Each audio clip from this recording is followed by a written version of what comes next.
اب تھوڑی سی ترمیم اور تبدیلی کے ساتھ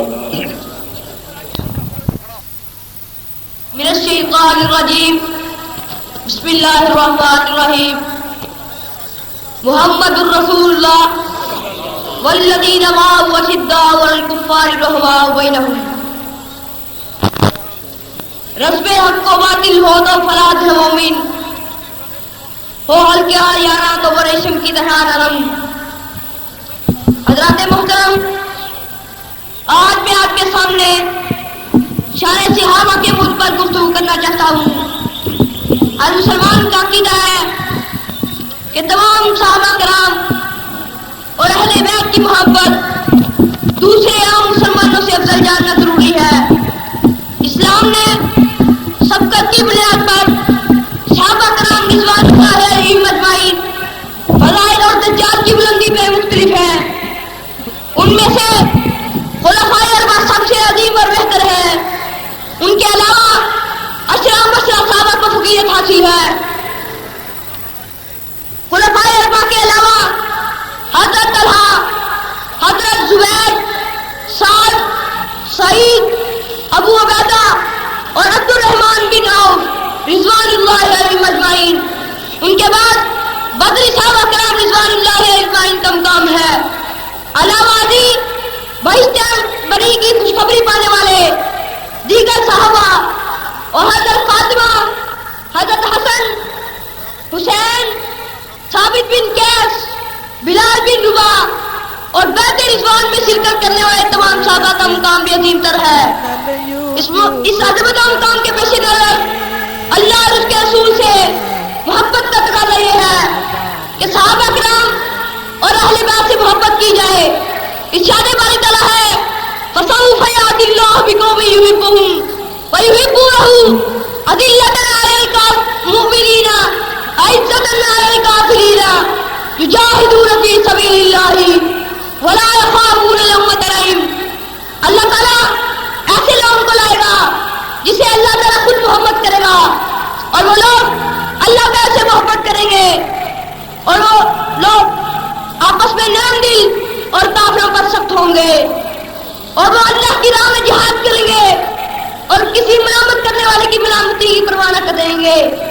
اسی طرح اللہ تعالیٰ نے صحابہ کرام رضی اللہ عنہم کی شان میں یہ فرمایا محمد الرسول اللہ والذین معه اشداء علی الکفار رحماء بینہم.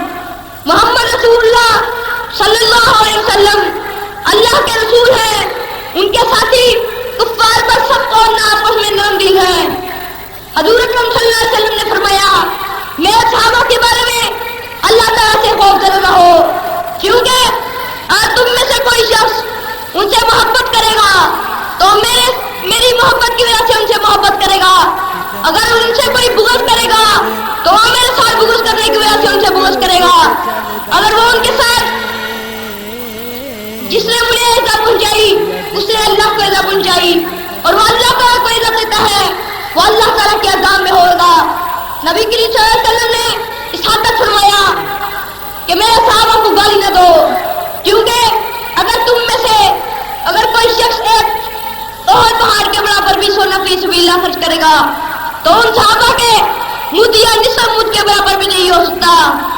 ہر مسلمان کا عقیدہ ہے کہ صحابہ کرام رضی اللہ عنہم اور قیامت تک آنے والوں مسلمانوں کا عقیدہ ہے کہ محمد صلی اللہ علیہ وسلم کے بعد صدیق اکبر رضی اللہ عنہ سب سے افضل اور بہتر ہے.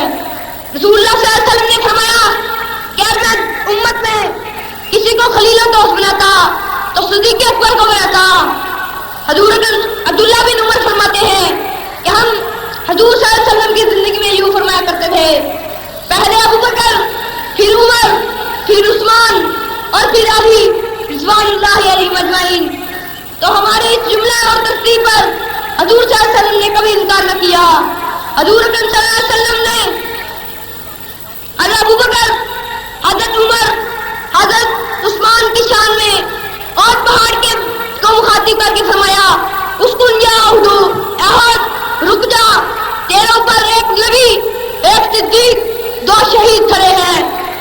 اسی طرح علی رضی اللہ عنہ کی شان میں یوں فرمایا علی تجھے پسند نہیں کہ تم میرے لیے اس طرح ہو جیسے موسیٰ علیہ السلام کے لیے ہارون علیہ السلام تھے. اگر کتاب اللہ سنت کے بغور مطالعہ سے یہ بات اگر منشرت ہو جاتی ہے کہ صحابہ کرام رضی اللہ عنہم کی امت کی عظمت پر ایمان لانا تمام امت مسلمان پر فرض ہے.